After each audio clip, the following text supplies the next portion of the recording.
menyikapi atau melihat dinamika? Saya menulisnya sampai menangis itu. Kenapa sampai bisa? Karena saya tidak menyangka seorang presiden yang saya dukung sejak menjadi calon gubernur DKI, kemudian menjadi calon presiden 2014 ya. Dan ketika saya menjadi dubes di Tunisia juga, saya juga tetap mendukung beliau walaupun nggak boleh kampanye sama Bu Menlu ya. Kemudian kok bisa berubah 180 derajat dari seorang yang tadinya Jokowi adalah kita ya, itu menjadi seorang yang seperti Raja Jawa kecil ya, yang ingin membangun dinasti. Itu unbelievable buat saya. Makanya saya menulis seperti itu. Kalau Anda lihat ya, di dalam diri Pak Jokowi, itu menurut saya ada dua hal ya. Di satu sisi dia ingin mencirikan dirinya sebagai penguasa Jawa ya, yang memandang kekuasaan itu utuh, bulat, tidak terbagi-bagi. Jadi dia nggak bisa nerima tuh bahwa ada kekuasaan eksekutif, legislatif, dan yudikatif ya. Karena buat dia tuh semuanya harus di bawah dia. Makanya dia bisa mempengaruhi Mahkamah Konstitusi, apalagi adiknya tuh ketuanya adik ipar ya. Tapi di lain pihak dia juga ingin mengatakan pada rakyat bahwa kekuasaan itu adalah berasal dari interaksi sosial. Makanya dia bilang, ya nanti kita lihat aja apa keinginan rakyat dan sebagainya. Tapi orang kan tahu rakyat yang mana yang mengusulkan Gibran menjadi calon wakil presiden, itu kan elit gitu. Anda tahu ya, Pak Jokowi itu menghadapi dua wajah yang berbeda. Dia memiliki, kalau yang menurut saya tuh suatu dramaturgi. Ya, dia ini sekarang lagi menjadi pemain watak dari seorang aktor film gitu ya. Itu. Kenapa saya katakan pemain watak yang punya dua muka ya? Ke depan kepada masyarakat itu tadi bilang bahwa ini nanti tergantung rakyat. Ya. Saya nggak ikut-ikut, padahal kita tahu bagaimana dia cawe-cawe untuk menjadikan Gibran menjadi, nanti kita bisa mendalami itu. Tapi kemudian kalau Anda lihat ya, di belakang layar dia punya wajah yang berbeda ya.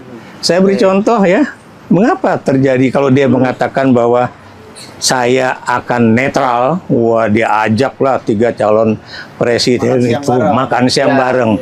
Itu untuk mengatakan pada rakyat, tuh lihat kan, ya, lihat kan, saya presiden, 3 calon presiden saya ajak makan bareng, dan itu dalam situasi rileks, ketawa-tawa kata Ganjar kan. Tapi 2 orang ini ya, nggak baik Ganjar maupun Anies Baswedan masih tetap menyuarakan apakah Anda bisa netral, gitu kan? Dia ngomong juga kepada para penjabat ya, gubernur, wali kota, bupati, awas ya semuanya harus netral. Baru berapa hari ngomong gitu, apa yang terjadi di Gianyar? Jadi ini begini, saya ingin ngomong juga kepada Anda yang teman-teman generasi muda ya, Gianyar adalah lumbungnya dari pendukung Jokowi, ya. Pendukung PDP dan khususnya pendukung Jokowi. Pada 2019, pemilu presiden 2019, itu Gianyar memberikan dukungan 97%, tertinggi di Indonesia. Ya.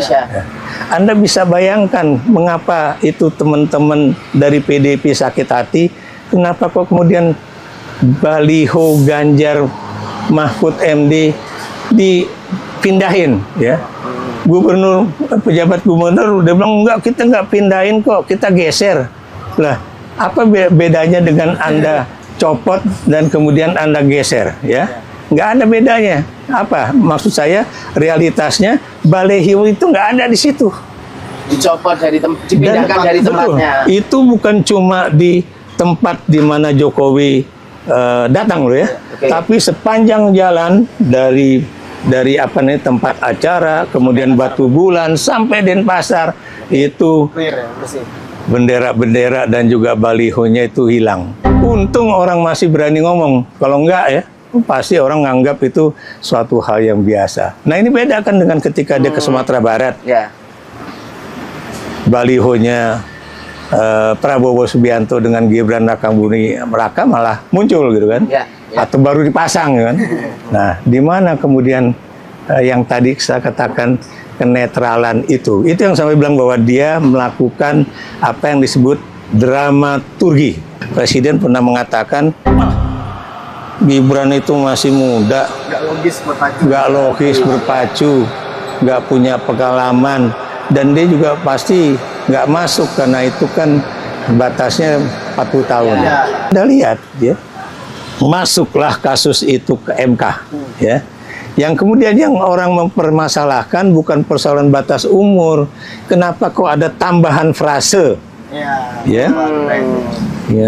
Apa namanya, yang 40 tahun ditolak tapi ada frase pernah menduduki jabatan yang dia peroleh melalui pemilihan. Ya itu kan, dan kemudian jabatannya itu pokoknya kepala daerah tanpa kemudian apakah itu gubernur, bupati atau wali kota. Makanya itu yang kemudian dua hakim konstitusi mengatakan kalau dia pernah menjadi gubernur atau sedang menjadi gubernur, fine. Bagaimana kemudian Pak Jokowi mengatakan itu kan urusan MK, tanya sama MK. Pertanyaan saya, kalau you ketua Mahkamah Konstitusi dan saya Presiden Republik Indonesia, kita ngobrol nggak? Ya, jadi itu, jadi apa namanya itu, ngobrol nggak antara kakak dan adik ipar? Ya, makanya kemudian kalau itu bukan keponakan, ya, Gibran, kalau misalnya di dalam pengusulan gugatan itu tidak ada nama Gibran, diloloskan nggak oleh Mahkamah Konstitusi? Ya, itu ya. Makanya jangan kaget orang kemudian mengatakan ini bukan lagi Mahkamah Konstitusi, tapi ini Mahkamah Keluarga. Ya, can you imagine ya kalau sebuah mahkamah yang kita agung-agungkan itu yang harus menilai apakah sebuah undang-undang ini bertentangan dengan konstitusi, tapi kemudian digunakan untuk memutuskan sesuatu yang harusnya bukan menjadi otoritas Mahkamah Konstitusi. Ya, persoalan ini kan harusnya melalui undang-undang. Itu yang disebut dengan open legal policy. Ini saya bukan ahli hukum tata negara, tapi kami belajar politik Indonesia, belajar hubungan internasional, kita harus tahu hukum juga. Jadi itu yang harus kita lihat ya.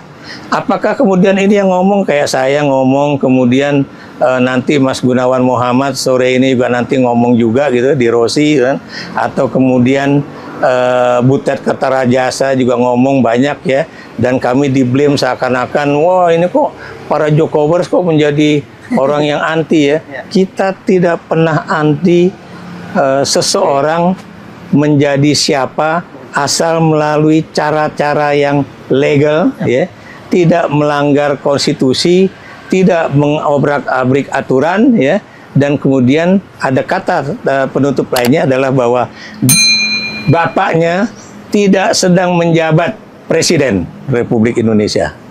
Biasa bisa menjadi apa namanya itu keuntungan bagi bangsa untuk dedikasi negara. Saya bilang untung saya nggak keluar kata yang agak nggak enak ya. Tapi buat saya nggak masuk akal gitu kan.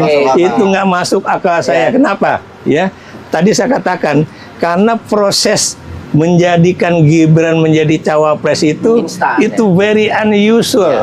Ya, nggak ada di negara lain seperti itu. Ya. Nggak ada di Republik Indonesia ini sejarahnya juga seperti itu, gitu kan? It is very unusual, gitu kan? Jadi itu, jadi terus terang ya, Prabowo nggak bisa ngomong bahwa Megawati juga apa namanya itu bagian dari dinasti politik atau bagaimana ya, atau juga kepala daerah juga begitu ya. Tapi buat saya sejauh itu tidak melanggar konstitusi dan undang-undang, sejauh itu ya fine aja, karena memang tidak ada larangan misalnya anak keponakan atau siapa dari seorang politisi itu maju juga menjadi kandidat legislatif ataupun kepala daerah atau bahkan presiden wakil presiden.